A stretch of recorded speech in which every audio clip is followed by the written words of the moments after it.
जय हिंद बच्चों and very very good morning to all of you. कैसे हैं आप सब? जल्दी जल्दी सारे बच्चे लाइव आइए। कैसे हैं आप लोग? जल्दी जल्दी बताते जाइए। सारे बच्चों को वेरी वेरी गुड मॉर्निंग। कैसे हैं आप लोग? क्या आप लोगों के पास मेरी आवाज जा रही है? बताइए जल्दी।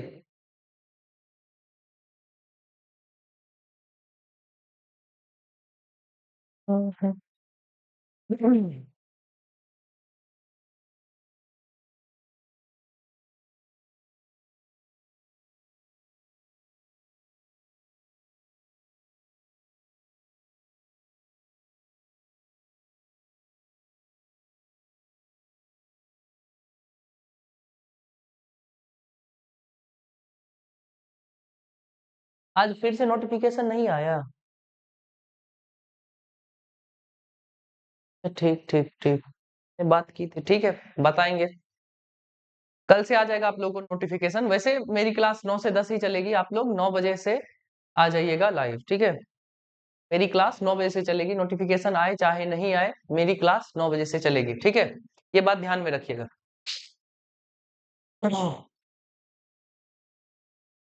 जिस दिन बंद रहेगा उससे एक दिन पहले मैं खुद आप लोगों को बता दूंगा। अगर नोटिफिकेशन का कुछ इशू आ रहा है तो ये इतना ध्यान रखिएगा कि मेरी क्लास 9 से 10 चलेगी रेगुलर, ठीक है।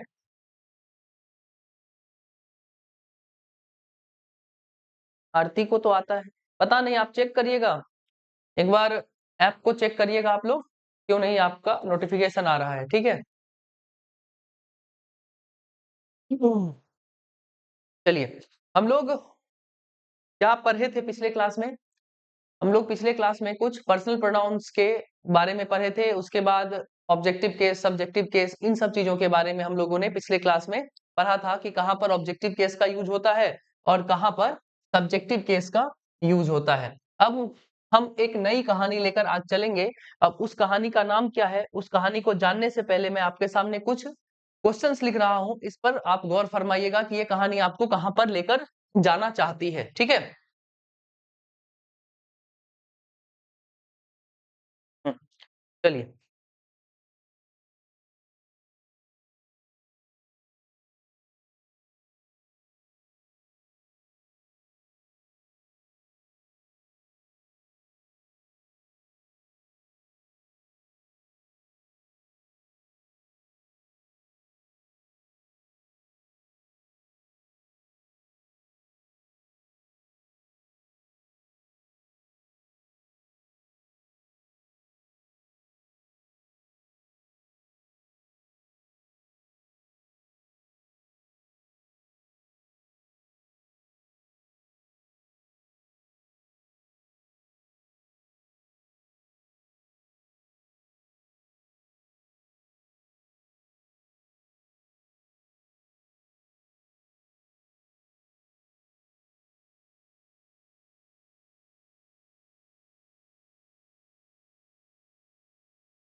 लिए कुछ क्वेश्चंस आपके सामने हैं, इस क्वेश्चंस को देखने का काम करिए। सारे बच्चों को very very good morning.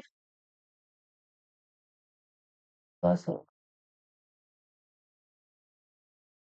Anshika कल की क्लास छूट गई है, कल की क्लास कर लीजिए। जिसकी जिसकी क्लास पिछली छूटी हुई है ना, वो पहले पिछली क्लास करिए, फिर आकर नई क्लास को ज्वाइन करिए, क्योंकि कहानियां पीछे पीछे से ही क्या चलती आ रही है, लिंक होते हुए आती जा रही है। ठीक है, इसीलिए आप लोग पहले पीछे की क्लासेस करिए, उसके बाद जो छूटा हुआ है ना पहले उसको कर लिया कीजिए, उसके बाद इस क्लास पे आइए जो अभी लाइव चल रहा है।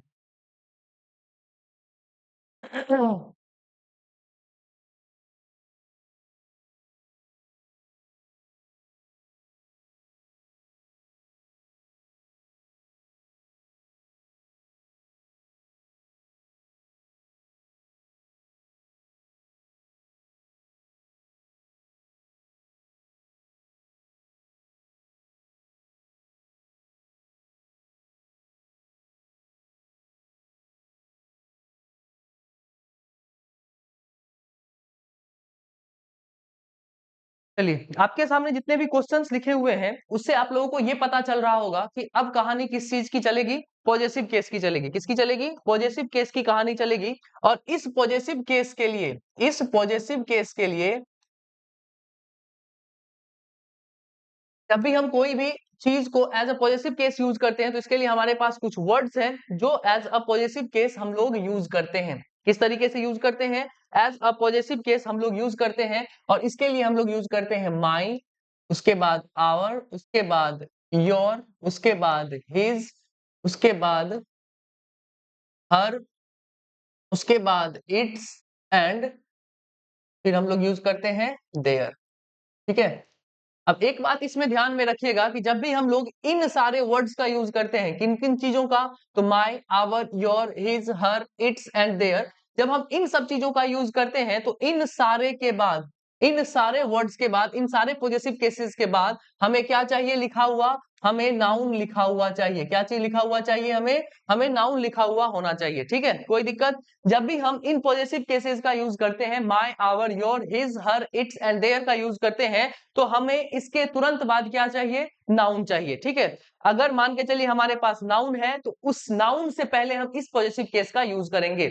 अगर हमें नाउन के साथ, अगर हमारे आगे कोई भी नाउन नहीं है तो हम किस चीज का यूज करेंगे? तो उस पोजीशन को दिखाने के लिए हम माई का यूज ना करते हुए किसका यूज करेंगे? माइन का यूज करेंगे। किसका यूज करेंगे? माइन का यूज करेंगे। आवर का यूज ना करते हुए हम किसका यूज करेंगे? आवर्स का यूज करेंगे। उसके बाद योर्स का यूज करेंगे, उसके बाद हिज का यूज करेंगे, फिर हर्ष का यूज करेंगे, फिर इट का यूज करेंगे, उसके बाद देयर्स का यूज करेंगे। ठीक है, कोई दिक्कत? ये बात ध्यान में रखिएगा। सॉरी, यहाँ पर माइन हो गया, माई के लिए माइन, आवर के लिए आवर्स, योर के लिए योर्स, हिज के लिए हिज ही रहेगा, हर के लिए हर्ष रहेगा, इट्स के लिए इट्स ही रहेगा। उसके बाद देयर के लिए देयर्स हो जाएगा। ठीक है, हर्ष हो गया, इट्स हो गया एंड देयर्स हो गया। ठीक है, ये बात इसमें ध्यान रखने वाली है कि जब भी हम इन सारे पॉजिटिव केसेस का यूज करेंगे, ये सारे सारे प्रोनाउंस हैं, पॉजिटिव प्रोनाउंस हैं, तो हम इसके तुरंत बाद हम कोई भी नाउन का यूज नहीं करेंगे। ये विदाउट नाउन यूज होते हैं, ये विदाउट नाउन यूज होते हैं। अगर कहीं पर भी नाउन लिखा हुआ है और उससे पहले हमें कोई भी पोजीशन दिखाना है तो नाउन लिखा हुआ है तो हम इन सारे वर्ड्स का यूज करेंगे। अगर नाउन नहीं है तो हम इन सारे वर्ड्स का यूज करते हैं। अब इसी पर हमारी खूबसूरत सी कहानी यहाँ पर चलती हुई नजर आएगी, और हमें देखना है कि कहां पर नाउन है और कहां पर नाउन नहीं है। रेखा सॉ मी फ्रेंड्स, ये रहा हमारा नाउन, और नाउन से पहले हमें पॉजिटिव केस चाहिए, तो मी ना कहते हुए हम क्या बोलेंगे? माय बोलेंगे। क्या बोलेंगे? माय बोलेंगे। देवकी क्वेश्चन्ड देम प्राइसेस, ये प्राइसेस क्या है? हमारा नाउन है। इस नाउन से ठीक पहले हमें कौन सा केस चाहिए? पॉजिटिव केस चाहिए। तो हम इस देम को ना कहते हुए क्या बोलेंगे? देयर बोलेंगे। क्या बोलेंगे? देयर बोलेंगे। अब ये कहानी हम लोग पहले ही पढ़ चुके हैं, नाउन में ही पढ़ चुके हैं कि कोई भी अगर पॉजिटिव केस है, कोई भी अगर पॉजिटिव केस है तो इनसे पहले ना ही हम एपोस्ट्रोफे का यूज करते हैं और ना ही एपोस्ट्रोफे प्लस एस का यूज करते हैं। इन दोनों में से हम किसी का यूज नहीं करते हैं, ना ही एपोस्ट्रोफे का यूज करते हैं, ना ही एपोस्ट्रोफे प्लस एस का यूज करते हैं। तो जब हमारा ये पोजीशन दिखाने वाला शब्द ही है तो यहाँ पर एपोस्ट्रोफे और एस कहना क्या है? गलत है। क्या है? एपोस्ट्रोफे और एस इसके साथ नहीं लगेगा। क्यों नहीं लगेगा? क्योंकि ये जो हमारा योर है ये खुद ब खुद क्या है? एक पॉजिटिव पोजीशन दिखाने का काम करता है। इसीलिए हम लोगों ने सीखा था कि इसके साथ ना ही एपोस्ट्रोफे लगाना है ना ही एस लगाना है। और ये रहा हमारा नाउन, तो इससे पहले ये पॉजिटिव केस हमारा बिल्कुल सही है। इसके बाद है द बैग इज माइन। ये जो माई लिखा हुआ है, ये तब लिखा हुआ होना चाहिए था जब आगे में नाउन होता, लेकिन जब यहाँ पर नाउन नहीं है, तो अभी हमने सीखा कि माई के जगह पर हम किसका यूज करेंगे, माइन का यूज करेंगे। किसका यूज करेंगे, माइन का यूज करेंगे। यहाँ पर नाउन नहीं है तो माई कहना गलत है, हम क्या यूज करेंगे, माइन। ठीक है। अब यहाँ पर हमारे पास एक अगली कहानी नजर आती है। 5th नंबर क्वेश्चन में हमारे पास एक अगली कहानी नजर आती है, जिसमें हमें लिखा हुआ है कि she did not like him going to the party. She did not like him going to the party. अब इसके लिए मैं आपके सामने एक क्वेश्चन लिखता हूं और बताइएगा कि क्या हो रहा है यहाँ पर। ठीक है। I like singing.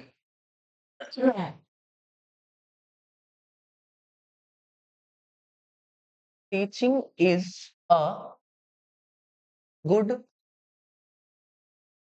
सर्विस। इसको देखने का काम करिए कि यहाँ पर हो क्या रहा है, इस सेंटेंसेस में हो क्या रहा है।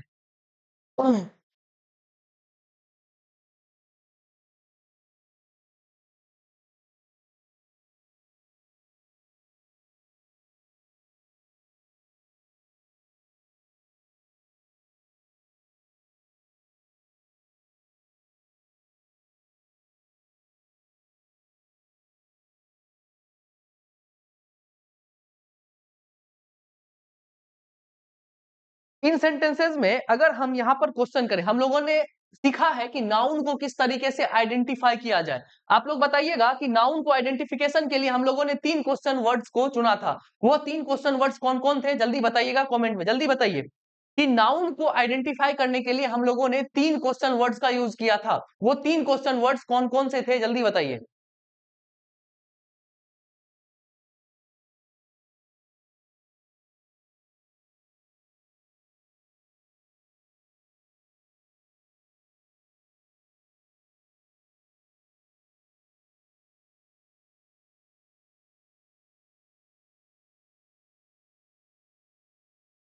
बेहतरीन प्रिया भारती, बहुत सुंदर। तो हम लोगों ने 3 क्वेश्चन वर्ड्स का यूज किया था, व्हाट, हु और होम का हम लोगों ने यूज किया था। अगर हम यहाँ पर क्वेश्चन करें आई लाइक व्हाट, तो व्हाट का आंसर कौन दे रहा है, सिंगिंग दे रहा है। तो व्हाट क्या हो जाएगा हमारा, नाउन हो जाएगा। व्हाट क्या हो जाएगा हमारा, नाउन है सेंटेंस में। फिर हम बोलेंगे what is a good service. What is a good service में हमें ये पता चला कि व्हाट का आंसर हमें क्या दे रहा है, टीचिंग दे रहा है, तो कायदे से यह भी क्या हो जाएगा हमारा, नाउन हो जाएगा।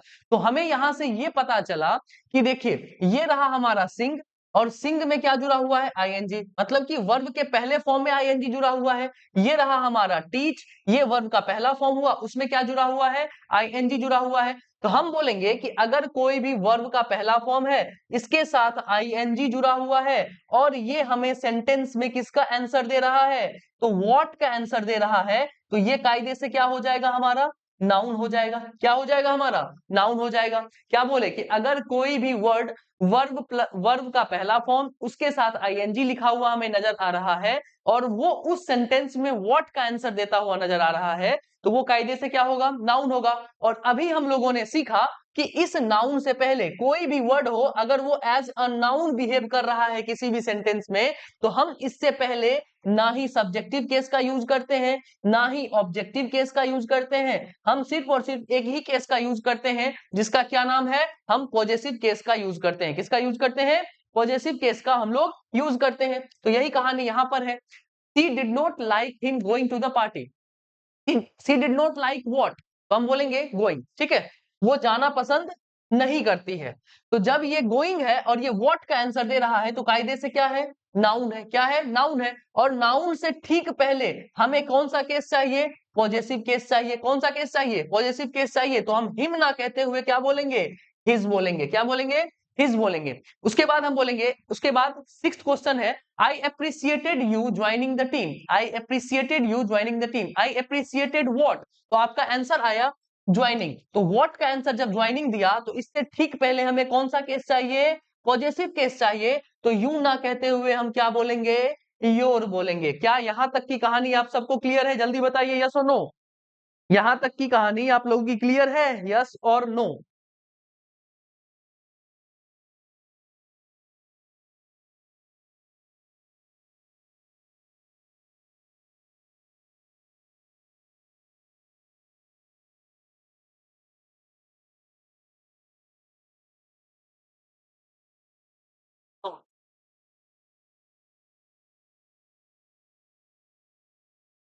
देखिए अभी हम लोगों ने क्या क्या चीज सीखा।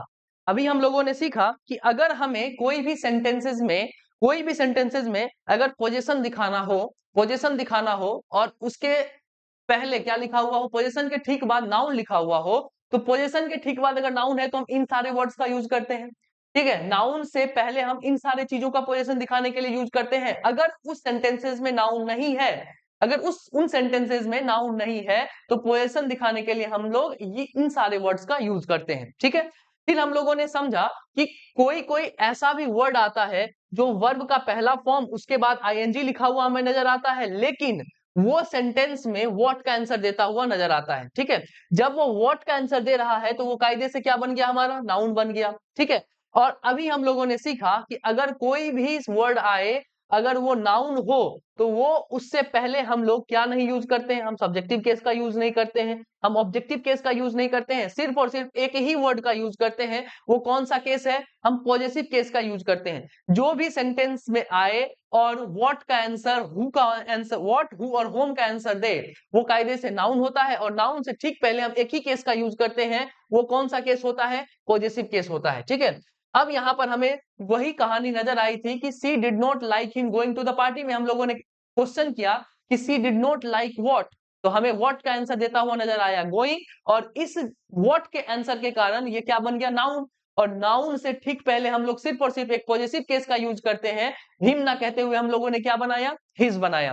फिर हम लोग 6 नंबर क्वेश्चन पे आया, तो हम लोगों ने फिर से क्वेश्चन किया, ये अप्रिसिएटेड व्हाट, तो ज्वाइनिंग जब व्हाट का आंसर दे रहा है तो ये कायदे से नाउन हुआ, और नाउन से ठीक पहले हम पॉजिटिव केस का यूज करते हैं, इसीलिए यू ना कहते हुए हम लोगों ने क्या कहा, योर कहा। अब सब बात क्लियर है सबको, जल्दी बताइए यस और नो।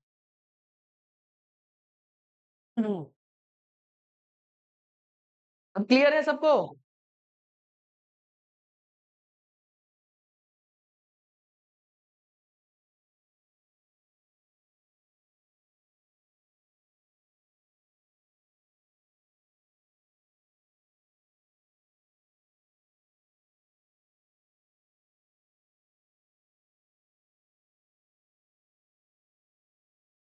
चलिए, जब यहां तक की कहानी क्लियर है, तो हम लोगों ने तीन चीजों का अभी तक हम लोगों ने यूज पढ़ा। एक सब्जेक्टिव केस कहां पर यूज किया जाता है, एक ऑब्जेक्टिव केस कहां पर यूज किया जाता है, और एक पॉजिटिव केस कहां पर यूज किया जाता है। अब कहानी को हम लोग दूसरी दिशा में मोड़ते हैं, और हम लोगों ने पहली क्लास में जब हम पर्सनल प्रोनाउन पढ़ रहे थे, तो वहां पर हम लोगों ने ये चीज को छोड़ा था कि इट कहां पर यूज होता है। ठीक है, इट का यूज हम लोगों ने छोड़ा था, वहां पर हम क्वेश्चन मार्क लगाकर छोड़े थे, बोले थे कि फुर्सत में बताएंगे कि इट का यूज कहां होता है। अब हम इसी इट पर आते हैं, और इस प्यारे से इट का हम लोगों को क्या देखना है, फंक्शन देखना है। क्या देखना है, फंक्शन देखना है। सबसे पहली बात, जो हमारा इट है, इसके बारे में हमें पता है कि ये अपने साथ कौन सा हेल्पिंग वर्ब लेकर चलता है, सिंगुलर हेल्पिंग वर्ब लेकर चलता है। कौन सा हेल्पिंग वर्ब लेकर चलता है, तो सिंगुलर हेल्पिंग वर्ब लेकर चलता है। ठीक है, अगर हम इस इट की बात करें, तो इस इट के फंक्शन में हमें यह देखना है कि ये इट बताने का क्या क्या काम करता है, किसके लिए ये रिप्रेजेंट होता है। तो इट के बारे में अगर हम पहली कहानी देखें, तो ये मेंशन करने का काम करता है, टू मेंशन, टू मेंशन, ये मेंशन करने का काम करता है डेट को। ठीक है, उसके बाद डे को, उसके बाद मंथ को, उसके बाद ईयर को। इस तरीके के वर्ड्स को ये रिप्रेजेंट करने का काम करता है। अगर मैं आपके सामने इसका एग्जांपल लूं, तो अगर मैं बोलूं आज कौन सा दिन है, तो हम बोलेंगे इट इज फ्राइडे। ठीक है, उसके बाद अभी का टाइम बताऊं, तो अभी का टाइम क्या होता है, क्या है अभी का टाइम जी, 9:21। हम बोलेंगे इट इज 9:21 एम। ठीक है, तो इस तरीके से हमारा इट जो होता है वो मेंशन करने का काम करता है, किस चीज को, तो हम बोलेंगे डेट को, डे को, मंथ को, ईयर को, इन सारी तरीके के, इस तरीके के चीजों को ये मेंशन करने का काम करता है, कौन, हमारा इट। उसके बाद और भी तरीके का, और भी चीजों को मेंशन करने का काम कौन करता है, इट। तो हम बोलेंगे दूसरा, अगर इसका ले एग्जांपल, तो ये मेंशन करने का काम करता है, टू मेंशन ऑब्जेक्ट। ठीक है, ऑब्जेक्ट्स को ये क्या करता है, मेंशन करने का काम करता है। किसको मेंशन करने का काम करता है, ऑब्जेक्ट्स के बारे में बताने का काम करता है, मतलब कि नॉन लिविंग थिंग्स के बारे में बताने का काम करता है। अगर मैं इसका एग्जांपल लूं, तो मैं बोल सकता हूं इट इज माई कार। ठीक है, तो कार के लिए हम लोगों ने किसका यूज किया? इट का यूज किया। इसके बाद और ये मेंशन करने का काम करता है किस चीज को? तो एनिमल्स को। इसको यूज, ये डिनोट करने का काम करता है, तो ये एनिमल्स के बारे में बताने का काम करता है। मैं आपके सामने एक सवाल लिखता हूं, बताइएगा। The cow is waiting for his या हर या इट्स काफ। बताइए इसमें आप क्या चीज चुनने का कोशिश करिएगा। The cow is waiting for his her या इट्स काफ। हिज चूज करिएगा, हर चूज करिएगा, या फिर इट्स चूज करिएगा। ठीक है, जल्दी बताइए।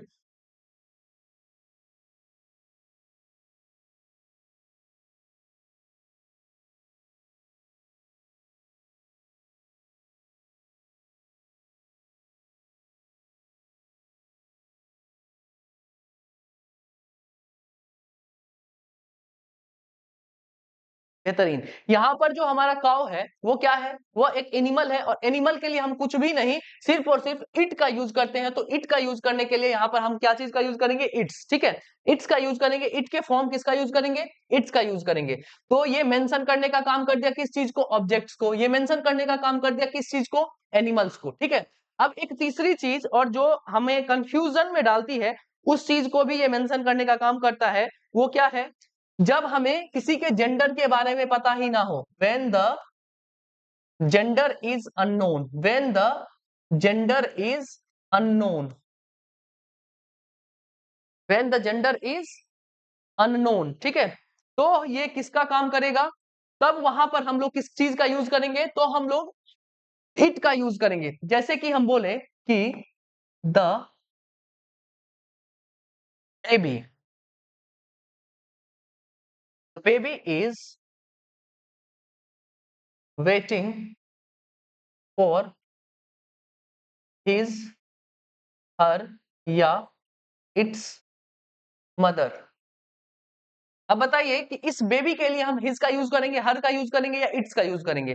तो हमें यहाँ पर इस बेबी कहने से, इस बेबी के कहने से हमें ये पता नहीं चल रहा है कि ये बेबी है किसका।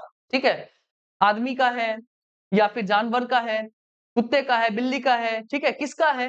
तो यहाँ पर इस बेबी के बारे में हमें पता ही नहीं चल रहा है कि बेबी है किसका। तो जब यहाँ पर जेंडर हमें अननोन पता चल रहा है कि when the gender is unknown, जब जेंडर हमें पता ही नहीं है, तो हम इसके लिए कुछ नहीं, सिर्फ और सिर्फ इट के फॉर्म का यूज करेंगे। इसीलिए यहाँ पर ना हिज होगा, ना हर होगा, क्या होगा?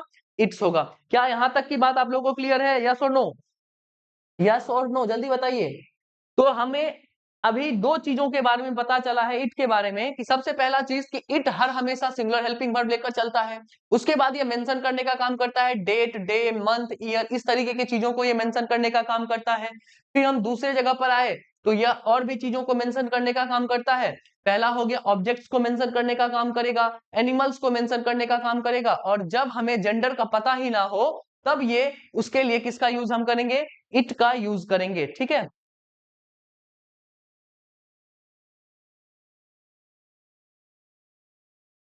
ठीक, तब हम लोग किसका यूज करेंगे? इट का यूज करेंगे। ठीक, अब हम लोग इसके बाद की कहानी लेकर चलते हैं कि इट और क्या चीज का किस तरीके से यूज किया जाता है। हमें ये बात पता है कि जो हमारा इट है, ये हर हमेशा कौन सा हेल्पिंग वर्ब लेकर चलता है? तो सिंगुलर हेल्पिंग वर्ब लेकर चलता है। लेकिन किसी किसी सेंटेंस में ये डमी सब्जेक्ट का रोल निभाता है। किसका रोल निभाता है? डमी सब्जेक्ट का रोल निभाता है। किसका रोल निभाता है? हम बोलेंगे डमी सब्जेक्ट का यह रोल निभाता है। किसका रोल निभाता है? डमी सब्जेक्ट का रोल निभाता है। ठीक है, अब इस डमी सब्जेक्ट का कहने का मतलब यह हुआ कि यह इंट्रोड्यूस करता है। क्या करता है? इंट्रोड्यूस करता है, इंट्रोड्यूस द रियल सब्जेक्ट। किसको इंट्रोड्यूस करने का काम करता है? रियल सब्जेक्ट को इंट्रोड्यूस करने का काम करता है। फिर से समझिए, ये जो हमारा इट है, ये हर हमेशा सिंगुलर हेल्पिंग वर्ब लेकर चलेगा, लेकिन किसी किसी सेंटेंस में ये डमी सब्जेक्ट की तरीके से यूज किया जाता है। किस तरीके से? डमी सब्जेक्ट की तरीके से यूज किया जाता है। इससे इसका मतलब ये हुआ कि यह इंट्रोड्यूस करता है किसको? रियल सब्जेक्ट को इंट्रोड्यूस करता है। इसको समझने के लिए मैं आपके सामने दो सवाल लिख रहा हूं, थोड़ा गौर फरमाइएगा। ठीक है, is me who likes her.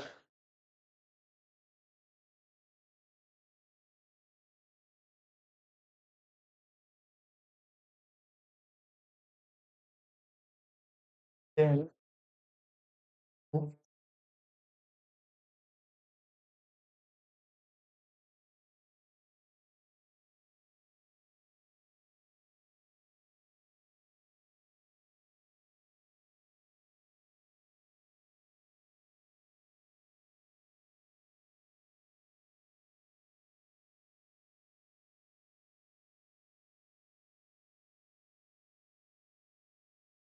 Were them who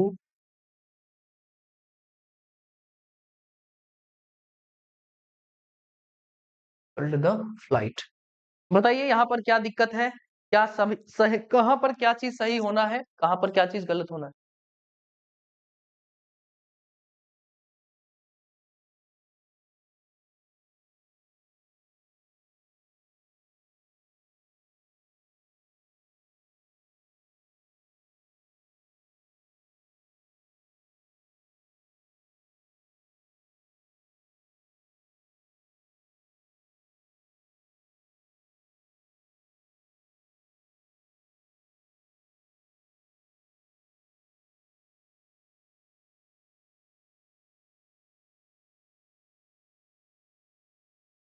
चलिए, हम लोगों ने क्या देखा कि ये जो हमारा इट है वो सिंगुलर हेल्पिंग वर्ब के साथ यूज होता है, और सेंटेंसेस में किसी किसी सेंटेंसेस में ये डमी सब्जेक्ट के तरीके से यूज होता है। इंट्रोड्यूस करता है किस चीज को? रियल सब्जेक्ट को। किसको?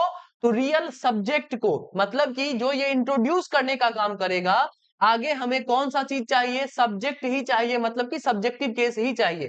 तो देखिए, ये रहा हमारा इट, साथ में सिंगुलर हेल्पिंग वर्ब, ठीक है। यहाँ पर ये डमी सब्जेक्ट का काम कर रहा है, ये बोल रहा है कि यह मैं हूं, यह मैं हूं। तो यहां पर इट के हिसाब से जो ये डमी सब्जेक्ट बना है, इट किसके लिए बना है? इसके लिए। तो यहां पर मी ना कहते हुए हम किसका यूज करेंगे? आई का यूज करेंगे। क्यों? क्योंकि हमें क्या चाहिए? सब्जेक्ट चाहिए। ठीक। इसके बाद देखिए, इट है, ये सिंगुलर हेल्पिंग वर्ब लेकर चलेगा, तो वेयर का काम नहीं है। यहां पर क्या चीज का यूज करेंगे? वॉज का यूज करेंगे। और ये डमी सब्जेक्ट है किसके लिए? इसके लिए। तो ये सब्जेक्टिव केस में होना चाहिए, तो हम यहां पर क्या चीज का यूज करेंगे? दे का यूज करेंगे। क्या यहां तक की बात सबको क्लियर? यस और नो?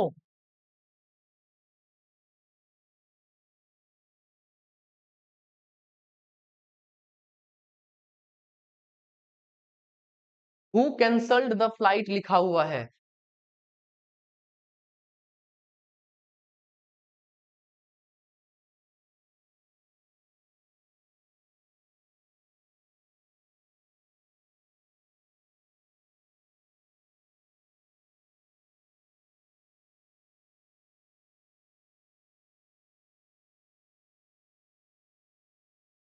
ठीक है, तो यहां तक की बात क्लियर है कि हमने क्या सीखा कि इट कहीं कहीं पर डमी सब्जेक्ट के तरीके से यूज होता है। डमी सब्जेक्ट कहने का मतलब ये है कि ये रियल सब्जेक्ट को क्या करता है? इंट्रोड्यूस करता है। रियल सब्जेक्ट को ये इंट्रोड्यूस करेगा। ठीक है, तो यहां पर हमें जो भी चीज चाहिए वो सब्जेक्टिव केस में ही चाहिए। इसीलिए यहां पर इट इज मी ना कहते हुए हम लोग क्या बोलेंगे? It is I.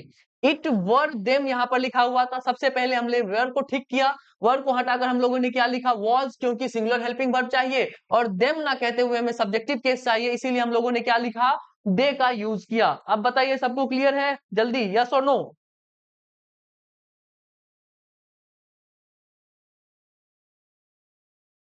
जल्दी जल्दी बताइए बुआ लोग, जल्दी। क्लियर है?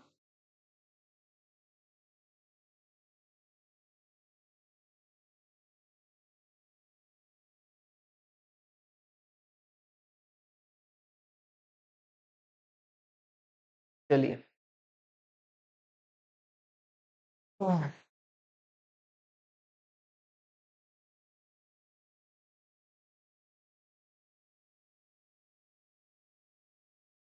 चलिए, जब यहां तक की बात क्लियर है तो हम लोग आगे की कहानी पर चलते हैं। और आगे हम लोगों को क्या दिया जाता है? पर्सनल प्रोनाउन के अरेंजमेंट्स के से हमसे क्वेश्चंस कर लिए जाते हैं। किससे क्वेश्चंस कर लिए जाते हैं? पर्सनल प्रोनाउन के अरेंजमेंट से हमें क्वेश्चन आ जाते हैं। ठीक है, पर्सनल प्रोनाउन में हम लोगों ने 3 कहानी पढ़ी थी। क्या सब चीज की कहानी पढ़ी थी? एक होता था हमारा क्या? तो एक होता था हमारा स्पीकर, एक होता था हमारा लिसनर और एक होता था हमारा जिसके बारे में हम लोगों को कहानी बताई जाती है, वो होता है हमारा नॉन एक्टिव पर्सन। ठीक है? क्या हम लोगों ने इस 3 पर्सन के बारे में पढ़े थे? यस और नो? जल्दी बताइए। फर्स्ट पर्सन जिसको स्पीकर हम लोगों ने कहा था, सेकंड पर्सन जिसको हम लोगों ने लिसनर कहा था एंड थर्ड पर्सन जिसको हम लोगों ने नॉन एक्टिव पर्सन कहा था। क्या हम लोगों ने इसके बारे में पढ़ा है? यस और नो?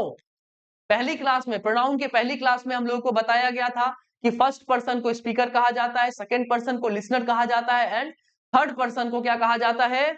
Non active person. ठीक है? इसी के अरेंजमेंट की कहानी हमसे पूछ ली जाती है। ठीक? तो हमारा जो अगला टॉपिक है वो क्या है? Arrangement of personal pronouns. ठीक है? हमसे पर्सनल प्रोनाउंस के अरेंजमेंट के बारे में पूछा जाता है। किसके बारे में? पर्सनल प्रोनाउन के अरेंजमेंट के बारे में हमसे कहानी पूछ ली जाती है। अब हमें ये कहानी पढ़ना है। इस कहानी को पढ़ने के लिए हम आपके सामने कुछ क्वेश्चंस लिख रहे हैं, इस पर गौर फरमाइएगा।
5 नंबर में डैश है, फिर ऑर्डर लिखा हुआ है।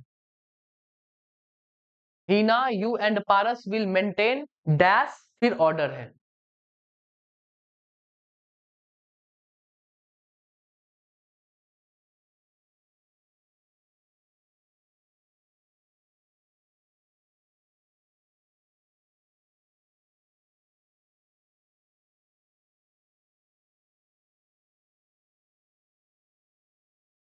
चलिए,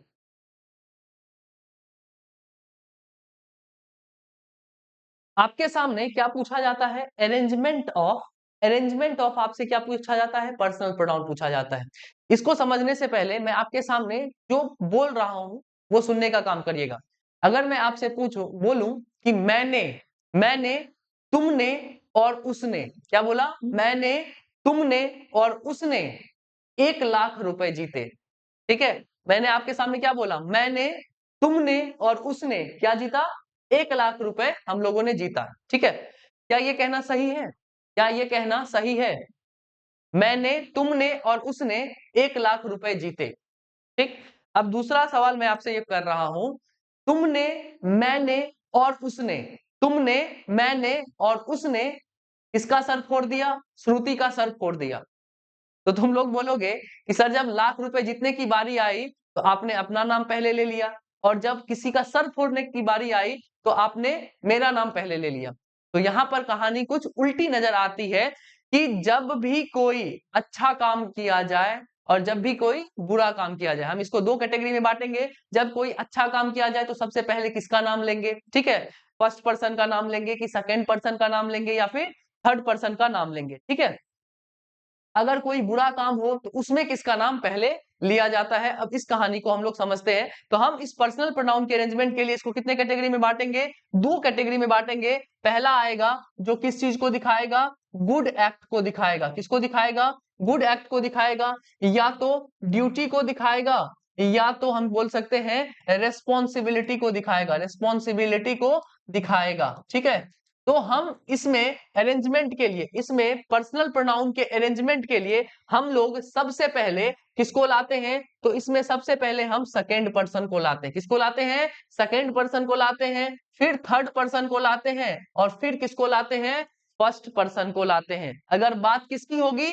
गुड एक्ट की होगी, या ड्यूटी की होगी, या रिस्पॉन्सिबिलिटी की होगी, तो हम सबसे पहले मेंशन करने का काम करेंगे सेकेंड पर्सन को, उसके बाद थर्ड पर्सन को, उसके बाद फर्स्ट पर्सन को हम मेंशन करने का काम करेंगे। अगर बात उल्टी हो जाए, अगर बात हो जाए बैड एक्ट की, किसकी हो जाए? बैड एक्ट की, या तो हम बोले कि किसी के ऊपर क्या लगाना है? ब्लेम लगाना है। क्या लगाना है? ब्लेम लगाना है। या तो हम बोले कि बात हो जाए किसकी? एरोगेंस की। किसकी हो जाए? एरोगेंस की। तो इसमें कहानी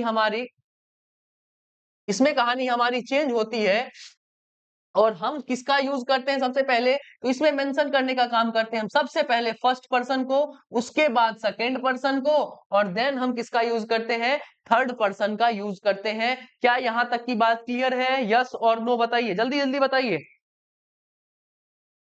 जब भी गुड एक्ट की बात होगी तो हम सेकेंड पर्सन को पहले लाएंगे, फिर थर्ड पर्सन को, उसके बाद फर्स्ट पर्सन को। अरेंजमेंट हमें इस तरीके से करना है। ठीक है, अगर बैड एक्ट की बात होगी तो सबसे पहले फर्स्ट पर्सन, फिर सेकेंड पर्सन और थर्ड पर्सन। ठीक है, यहां पर आप लोगों को एक बात दिख रही होगी कि सेकेंड पर्सन और थर्ड पर्सन, सेकेंड पर्सन और थर्ड पर्सन का जो अरेंजमेंट है वो अपने आप में क्या है? स्टेबल है। बात कहां पर बिगड़ती है? सिर्फ और सिर्फ इस फर्स्ट पर्सन की। किसकी? फर्स्ट पर्सन की। फर्स्ट पर्सन आगे और पीछे हो रहा है, बाद बाकी सारी बातें वैसी की वैसी ही है। अब अगर यहां तक की बात क्लियर है तो आप लोगों के पास ये जो सवाल है, यहाँ पर आप लोग का जो है वो चीज दिखाई दे रहा है कि यू है, उसके बाद एंड ही है। तो यहाँ जब यहाँ पर एक से ज्यादा सब्जेक्ट हो गया है तो हेल्पिंग वर्ब भी हमें क्या चाहिए? प्लूरल चाहिए। तो हमें क्या लिखना है? हैव लिखना है। क्या लिखना है? हैव लिखना है। ये रहा हमारा सेकेंड पर्सन और थर्ड पर्सन। तो यहाँ पर इसको चेंज करने की जरूरत नहीं है, क्योंकि ये हर हमेशा इसी सीक्वेंस में लिखा हुआ होता है, चाहे गुड एक्ट हो चाहे बैड एक्ट हो। ठीक है, सेकेंड पर्सन और थर्ड पर्सन का अरेंजमेंट कभी भी चेंज नहीं होता है, पहले second person then third person. अब आते हैं यहाँ पर I, you and she can win the match. Can win the match, यहाँ पर क्या हो रहा है? यहाँ पर जीतने की बात हो रही है, यहाँ पर रिस्पॉन्सिबिलिटी की बात हो रही है। किसकी बात हो रही है? रिस्पॉन्सिबिलिटी की बात हो रही है। किसकी बात है? रेस्पॉन्सिबिलिटी की बात है, तो जब रेस्पॉन्सिबिलिटी की बात है तो हम लोगों ने रेस्पॉन्सिबिलिटी के लिए कौन सा अरेंजमेंट पढ़ा है? रेस्पॉन्सिबिलिटी के लिए हम लोगों ने सबसे पहले सेकंड पर्सन को लाना है, फिर थर्ड पर्सन को लाना है, फिर फर्स्ट पर्सन को लाना है। तो हम इसका अरेंजमेंट सही करेंगे और इसके अरेंजमेंट में हम सबसे पहले किसको लाएंगे? यू को लाएंगे, फिर किसको लाएंगे? यू के बाद हम किसको लाएंगे? सी को लाएंगे और देन किसको लाएंगे? आई को लाएंगे। You, she and I can win the match. कोई दिक्कत, कोई परेशानी?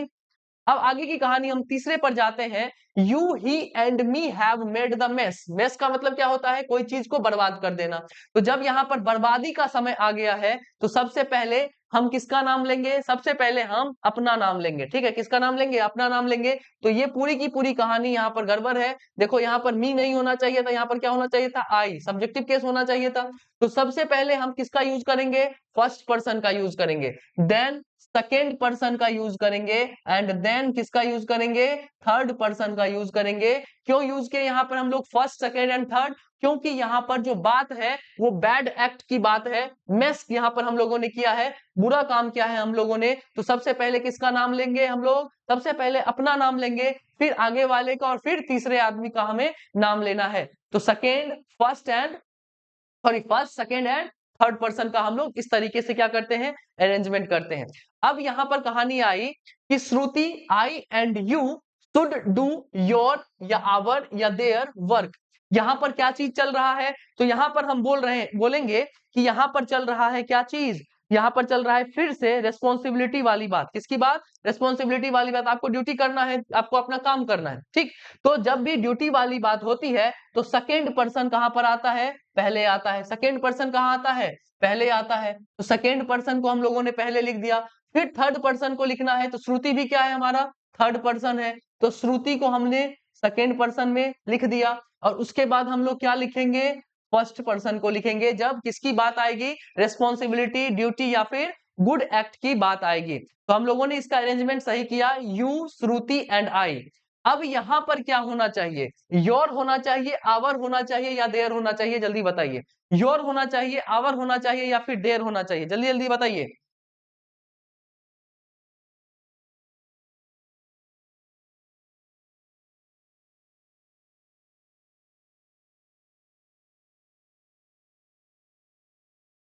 योर होना चाहिए, आवर होना चाहिए या फिर देयर होना चाहिए?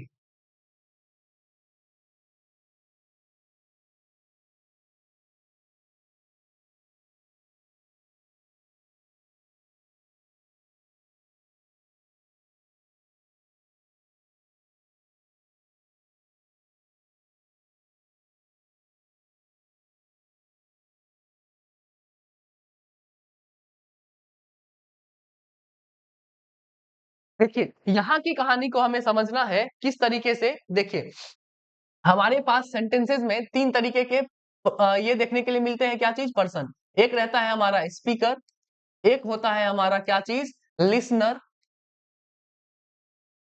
और एक होता है हमारा नॉन एक्टिव पर्सन। ये कौन होते हैं? तो हम बोलेंगे स्पीकर में आता है क्या चीज? आई और वी आता है। यहाँ पर क्या आता है? यू आता है। और यहाँ पर क्या आता है? ही, सी, इट या फिर दे। ये वाली चीजें आती है। आई का फॉर्म आएगा तो स्पीकर होगा, वी का फॉर्म होगा तो स्पीकर होगा, यू का कोई सा भी फॉर्म होगा तो लिसनर होगा, ही, सी, इट या दे का कोई भी फॉर्म होगा तो वो कौन होगा? Non active person.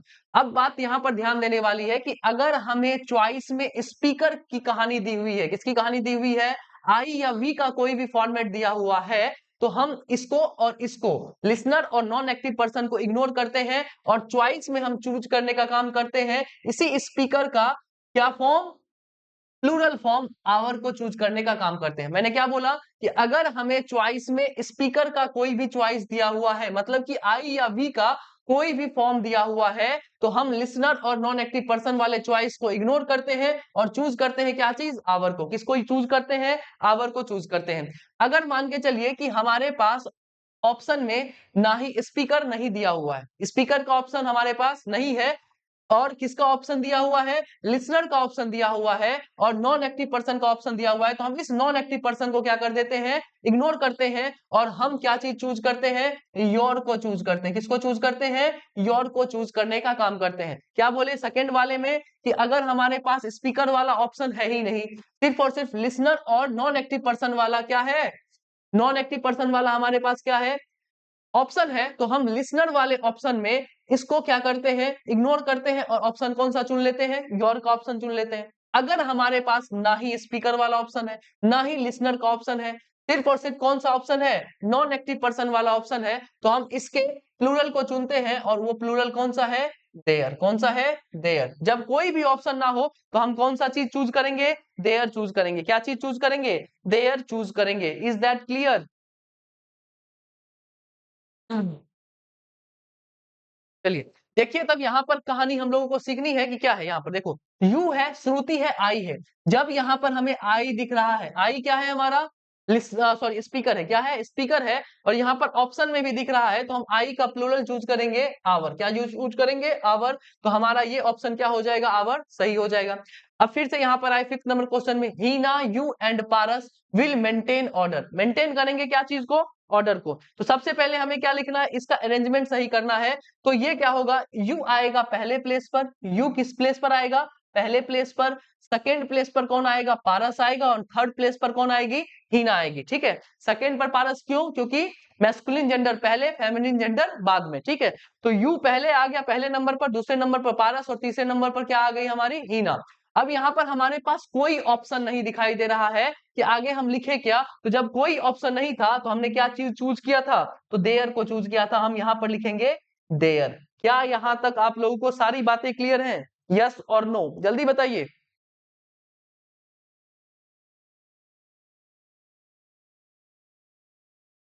ओहो सॉरी, यहाँ पर ऑप्शन के बारे में नहीं ना, हीना, यू एंड, अच्छा यू लिखा हुआ है ना, हमको लगा कि यहाँ पे कुछ है ही नहीं। जब यू लिखा हुआ है, सेकेंड पर्सन लिखा हुआ है, तो हम इसको क्यों चूज करें बुआ, तब तो हमें देयर के जगह पर योर लिखना था ना। ओहो, जब यहाँ पर हमारे पास लिसनर मौजूद है, फर्स्ट पर्सन यहाँ से गायब हो गया ना, जब यहाँ पर फर्स्ट पर्सन गायब हो गया, हमारे पास सेकेंड पर्सन दिखाई दे रहा है, तो यू के वजह से हम लोग किसका चूज करेंगे, किसको चूज करेंगे जी, योर को चूज करेंगे। यहाँ पर हम लोगों ने सीखा है कि जब हमारे पास स्पीकर रहे तो हम आवर को चूज करेंगे, अगर हमारे पास लिसनर रहे तो हम यूज योर को चूज करेंगे, अगर हमारे पास सिर्फ और सिर्फ नॉन एक्टिव पर्सन ही बचे तो हम देयर का यूज को चूज करेंगे। तो हमने वही चीज यहाँ पर किया, थोड़ा मिस्टेक हो गया था। हीना था, यू था एंड पारस था। जब हमारे पास यू है, ये यू कौन है, ये लिसनर है। इससे पहले हमें कोई भी फर्स्ट पर्सन दिखाई नहीं दे रहा है, सेकेंड पर्सन का यू हमें दिखाई दे रहा है, तो हम थर्ड पर्सन को इग्नोर करेंगे और किस चीज को चूज करेंगे, सेकेंड पर्सन के ही योर को चूज करेंगे। ठीक है, अब बात समझ में आई, यस और नो, जल्दी बताइए।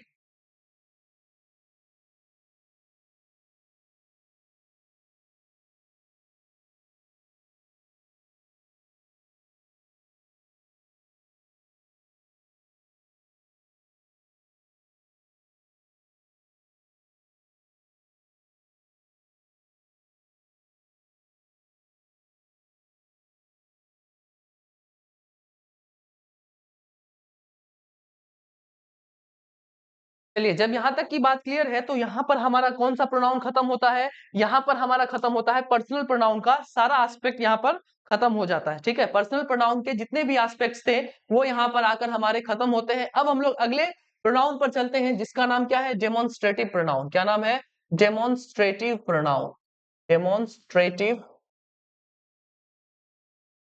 प्रोनाउन। ठीक है, अब बताइए डेमोन्स्ट्रेटिव प्रोनाउन होता क्या है, डेमोन्स्ट्रेटिव प्रोनाउन किसे कहते हैं, जल्दी बताइए। डेमोन्स्ट्रेटिव प्रोनाउन कहते किसे हैं,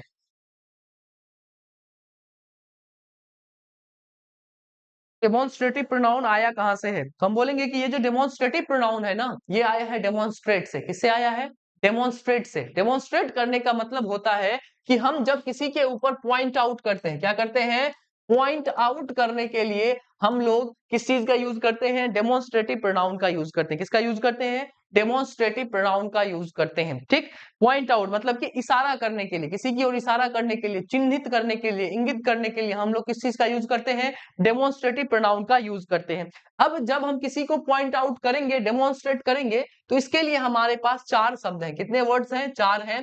पहला है हमारा दिस, ठीक है, दूसरा है हमारा दैट, तीसरा है हमारा दीज और चौथा है हमारा दोज। ठीक है, ये 4 वर्ड्स हम लोग यूज करते हैं किस चीज के लिए? किसी को पॉइंट आउट करने के लिए। अगर हम इस दिस के बारे में समझे तो दिस सिंगुलर के तरीके से यूज होता है, सिंगुलर के तरीके से यूज होता है। और किस चीज के लिए यूज होता है? तो हम बोलेंगे जो पास रखी वस्तु है ना, उसके लिए हम लोग दिस का यूज करते हैं।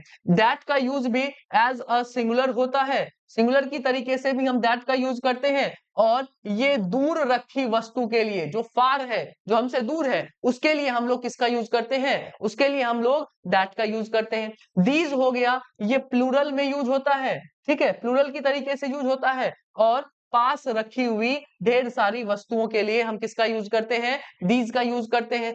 दोज प्लूरल की तरीके से यूज होता है, लेकिन दूर रखी हुई वस्तुओं के लिए किसका यूज करते हैं? हम लोग दोज का यूज करते हैं। तो हमें यहां से ये पता चला कि दिस का अगर हम प्लूरल करें तो क्या बनेगा? दीज बनेगा। और दैट का प्लूरल करें तो क्या बनेगा? दोज बनेगा। दिस और दीज का यूज होता है पास रखी वस्तुओं के लिए, दैट और दोज का यूज होता है दूर रखी वस्तुओं के लिए। दूर रखी हुई वस्तुओं को इशारा करने के लिए हम दैट और दोज का यूज करते हैं। पास रखी वस्तुओं को दिखाने के लिए हम लोग किसका यूज करते हैं? दिस और दीज का यूज करते हैं। ठीक है,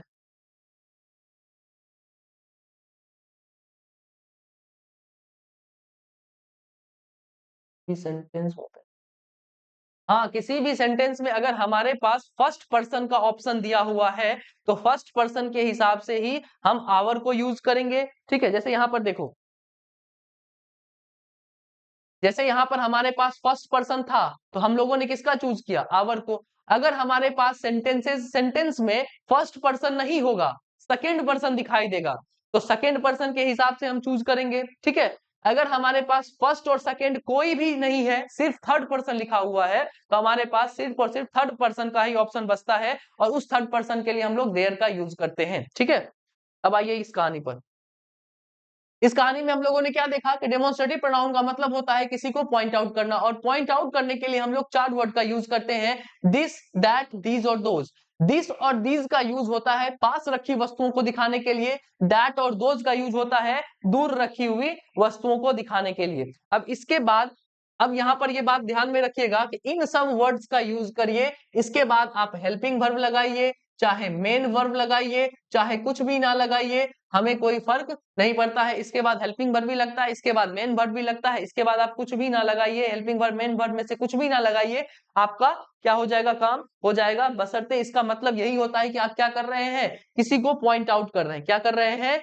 पॉइंट आउट कर रहे हैं। जैसे एग्जाम्पल देखें तो हम बोलेंगे कि this is my family, this is my family. ठीक है, तो यहां पर हमें ये पता चला कि मैं किसके ऊपर इशारा कर रहा हूं? अपनी फैमिली के ऊपर इशारा कर रहा हूं। यहां तक की बात क्लियर है। अब यहां पर इस दिस और दैट का थोड़ा सा अरेंजमेंट पूछ लिया जाता है कि यहाँ पर दिस होगा या दैट होगा, इसका अरेंजमेंट पूछ लिया जाता है। क्या यहां तक आप लोगों को क्लियर है? जल्दी बताइए। तो हम लोग अरेंजमेंट पर जाएंगे, इस दिस और दैट का अरेंजमेंट किस तरीके से पूछ लिया जाता है।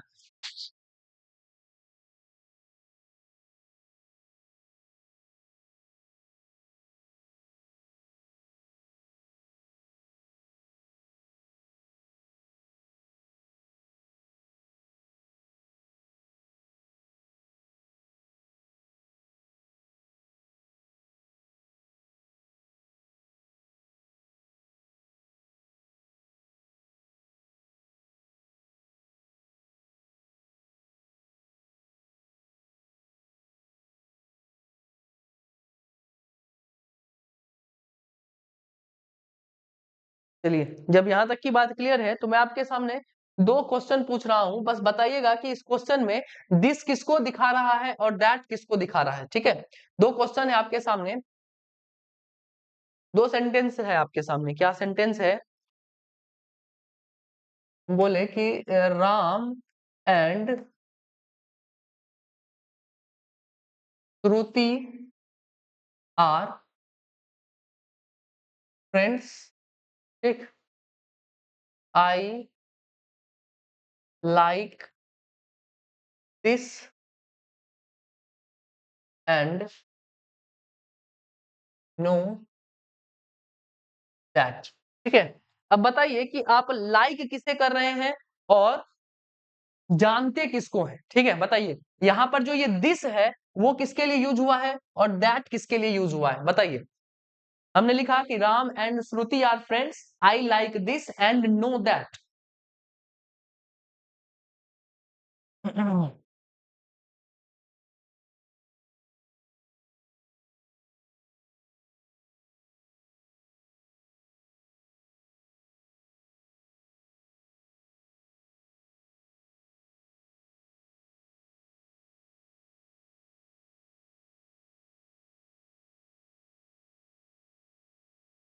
देखिए हमने क्या सीखा कि जो दिस होता है वो पास रखी हुई वस्तु के लिए यूज होता है, ठीक है। जो पास है उसको दिखाने के लिए हम यूज करते हैं किसका, दिस का। तो अगर मैंने बोला आई लाइक दिस, तो यहां से रिवर्स आए और यहां पर हम लोगों ने देखा कि पास में कौन है, तो श्रुति है। कौन है, श्रुति है। तो ये जो दिस है वो किसे दिखाने का काम कर रहा है, श्रुति को पॉइंट आउट करने का काम कर रहा है।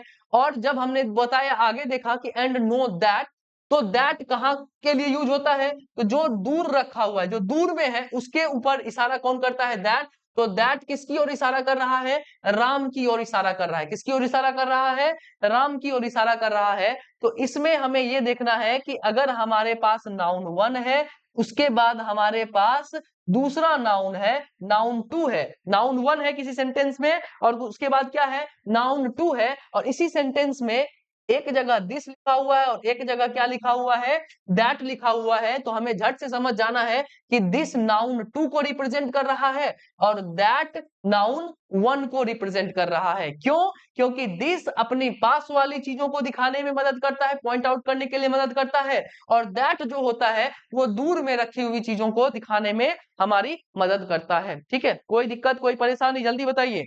अगर किसी सेंटेंस में दो नाउन है उसके बाद दिस और दैट है और आपसे पूछ लिया जाए कि दिस किसके लिए, अरेंजमेंट में, ठीक है, दिस किसके लिए है, तो नाउन टू के लिए है। दैट किसके लिए है, नाउन वन के लिए है। इस पर किस तरीके से सवाल आता है, ये सवाल अब हम लोग करेंगे। ये क्वेश्चन हमें करना है कि किस तरीके से हमारे पास क्वेश्चंस पूछे जाते हैं।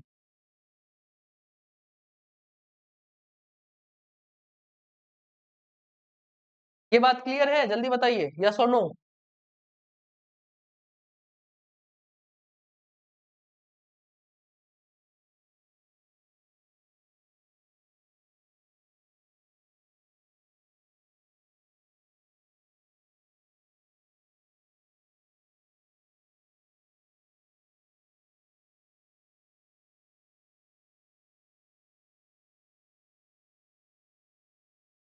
जब ये क्लियर है तो मैं आपके सामने आपके एग्जाम का सवाल लिख रहा हूं, उसको ध्यान से देखिएगा कि अरेंजमेंट में क्या सही होना चाहिए, कहां पर क्या गलत होना चाहिए, ठीक है।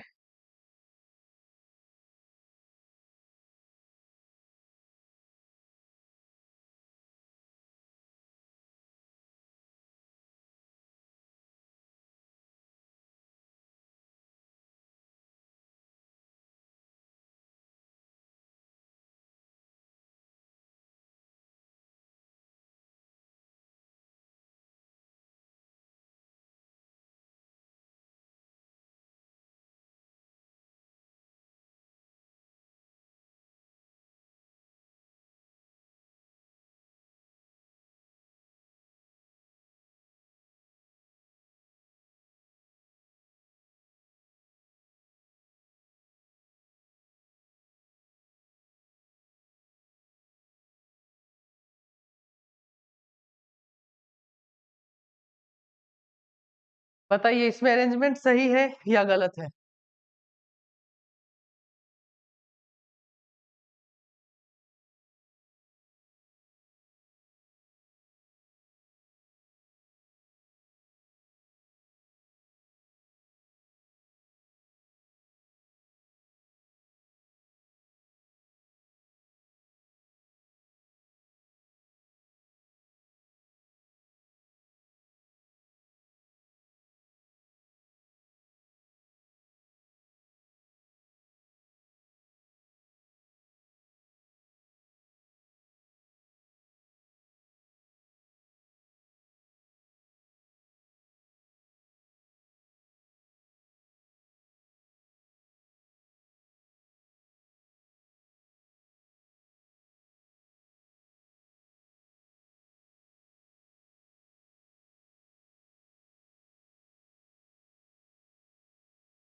चलिए, यहाँ पे हम लोगों को ये पता चल रहा है कि Ritu and her cat are in the room and I don't like this. ये जो दिस है, ये जब दिस है, I don't like this as she is very learned. तो अगर मैं यहाँ पर ये देखूं कि दिस जो है वो किसके लिए रिप्रेजेंट हो रहा है, पास वाली चीजों को रिप्रेजेंट करता है। दिस किसको रिप्रेजेंट करता है, तो पास वाली चीजों को रिप्रेजेंट करता है। तो ये दिस कायदे से किसके लिए होना चाहिए था, इट कैट के लिए होना चाहिए था। तो जब हम ये कैट के लिए यूज किए हैं दिस को, मान के चलिए कि अगर मैंने इस कैट के लिए दिस को यूज किया, तो यहाँ पर सी ना कहते हुए हमें क्या कहना पड़ता, इट कहना पड़ता। क्योंकि हमने अभी देखा कि जो भी एनिमल होते हैं उसके लिए हम इट का यूज करते हैं, लेकिन जब हम आगे बढ़ते हैं तो लिखा हुआ है it she is very learned. Learned का मतलब क्या होता है, लर्नेड का मतलब होता है नॉलेजफुल। क्या होता है, नॉलेजफुल, मतलब कि पढ़ा लिखा होना, ठीक है, जिसके पास ज्ञान हो। ज्ञान किसका हो, किसके पास होगा, क्या इस कैट के पास कोई ज्ञान होगा, हम बोलेंगे नहीं, ये तो सरासर गलत है। ये कैट के पास ज्ञान नहीं हो सकता है। मतलब कि ये जो हमने अरेंजमेंट किया इस दिस को लेकर, हमने इसको क्या बना दिया, इट बना दिया। इसको क्या बना दिया, इट बना दिया। ये हमारा कहना क्या था, गलत था। क्यों गलत था, क्योंकि ये जो लर्नेड है, जो नॉलेजफुल है, वो किसकी ओर इशारा कर रहा है, वो ऋतु की ओर इशारा कर रहा है। वो किसकी ओर इशारा कर रहा है, ऋतु की ओर इशारा कर रहा है। तो यहाँ पर ऋतु के लिए दिस कहना नहीं सही होगा। क्यों, क्योंकि ये दिस किसके लिए है, कैट के लिए है। लेकिन हमने दिस का यूज कैट के लिए नहीं करना है, हमें यहाँ पर किसका यूज करना है, दैट का यूज करना है। क्योंकि आगे की कहानी किसको रेफर कर रही है, ऋतु को। यहाँ पर ऋतु दूर है, इसीलिए हम दूर की चीजों के लिए किसका यूज करते हैं, दैट का यूज करते हैं। क्या यहाँ तक की बात क्लियर आप लोगों को, जल्दी बताइए, यहाँ तक की बात क्लियर, यस और नो।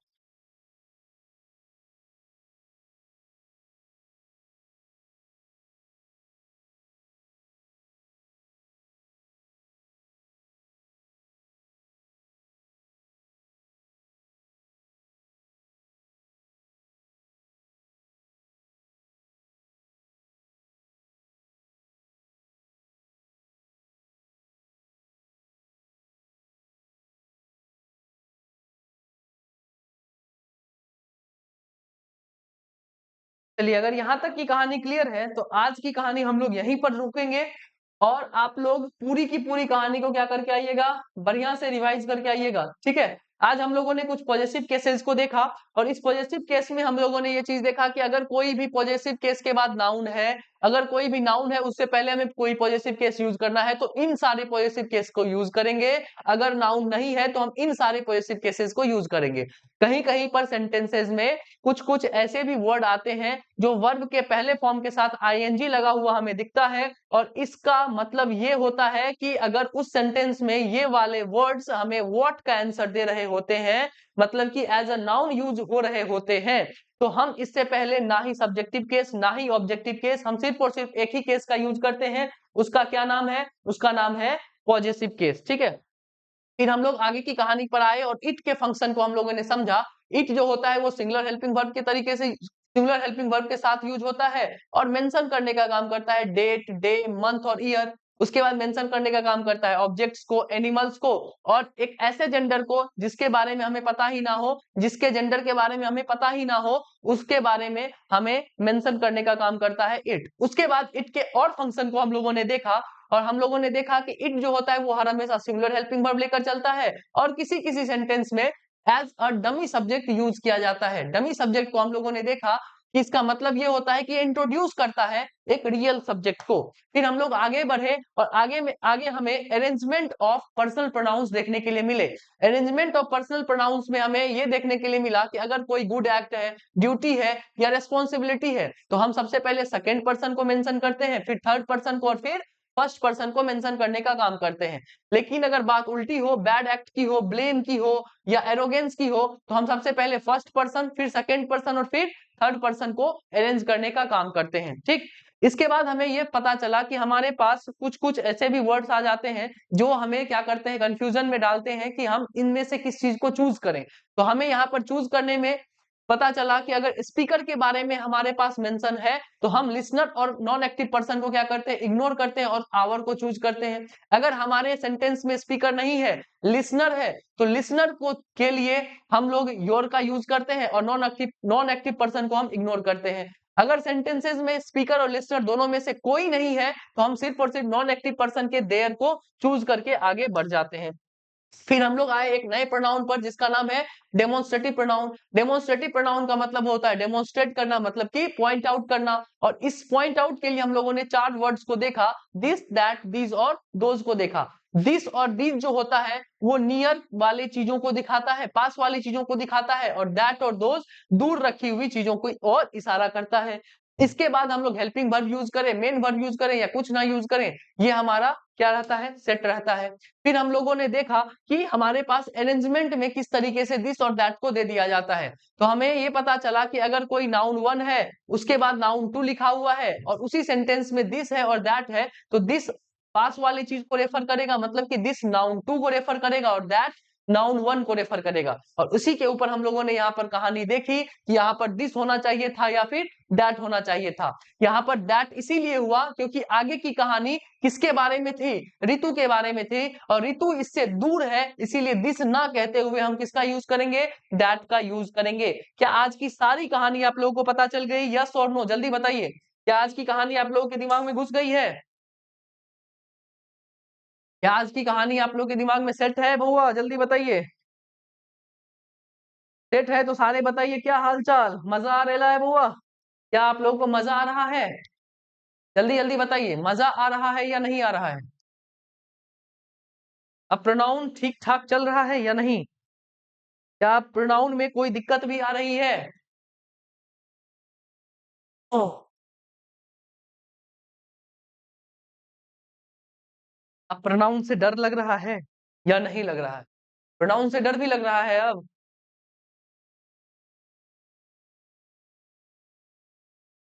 क्या प्रोनाउन से डर भी लग रहा है?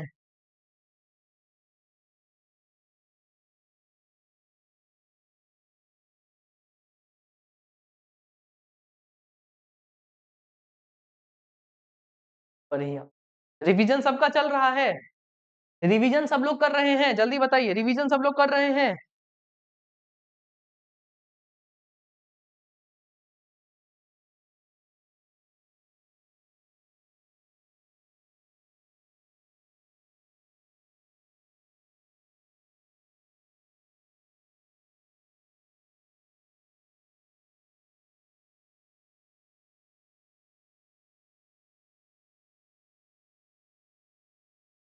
किसका एमसीक्यू नहीं बनता है रिया?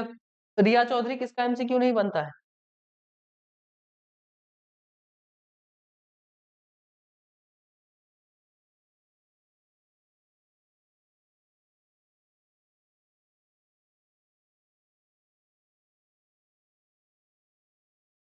हाँ, मेरा क्लास डेली चलेगा, मेरा क्लास डेली चलेगा।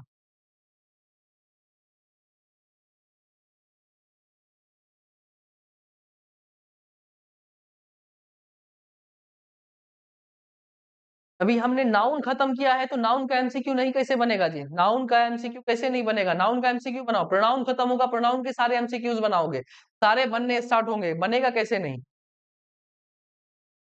सारी बातों को रिवाइज करोगे और उसको बनाने का कोशिश करोगे, बनेगा सारा, 110% बनेगा।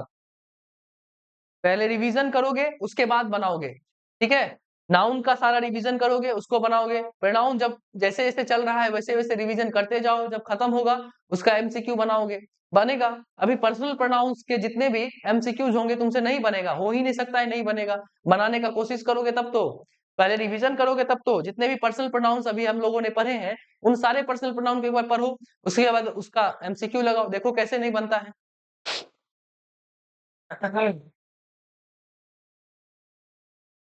चलिए, आज की कहानी हम लोग यहीं पर समाप्त करते हैं। आप लोगों का बहुत बहुत धन्यवाद, बहुत बहुत आभार। जय हिंद।